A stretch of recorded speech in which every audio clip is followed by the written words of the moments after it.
सांसद सीपी जोशी ने राजस्थान में निवेश को लेकर कांग्रेस के आरोपों का जवाब देते हुए कहा कि कांग्रेस जहां अपने शासन के आखिरी वर्ष में ही इन्वेस्टर मीट करती थी, वहीं वर्तमान सरकार पहले साल से ही आयोजन कर रही है और अब तक हुए 35 लाख करोड़ के एमओयू में 25% से अधिक जमीन पर उतर चुका है। एसआईआर पर चर्चा के दौरान उन्होंने कहा कि अमित शाह जब नेहरू इंदिरा काल के कामकाज पर तथ्य रख रहे थे तो कांग्रेस सुन रही थी, लेकिन जैसे ही घुसपैठियों का मुद्दा आया कांग्रेस वॉकआउट कर गई।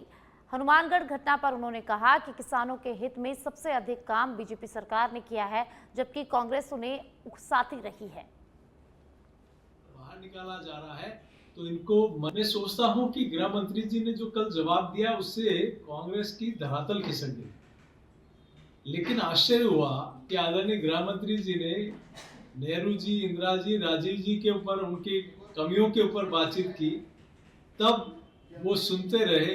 लेकिन जैसे ही घुसपैठियों के ऊपर वार किया, कांग्रेस पार्टी के नेता उठकर चले गए। इससे साफ लगता है कि कांग्रेस इतने वर्षों तक देश और प्रदेशों में राज करती आई, वो इन घुसपैठियों के मेहरबानी से ही सत्ता में आए। अब आज घुसपैठियों को चुन चुन कर बाहर निकाला जा रहा है तो इनको मन में पीड़ा हो रही है, दर्द हो रहा है। तो मैं सोचता हूँ एसआईआर में हो क्या रहा है। ये भी यही कह रहे हैं कि मतदाता सूची का शुद्धिकरण होना चाहिए। तो मतदाता सूची का शुद्धिकरण का मतलब ही यही है कि इस देश की मतदाता सूची में उसी व्यक्ति का नाम होगा जो इस देश का नागरिक होगा, जो जीवित होगा, जो वयस्क होगा।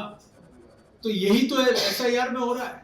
फिर तकलीफ किस बात की? इनको तकलीफ सिर्फ इस बात से है कि घुसपैठियों के नाम कैसे कट रहे हैं, उनको बाहर जाना, वो बाहर क्यों जा रहे हैं, तकलीफ इस बात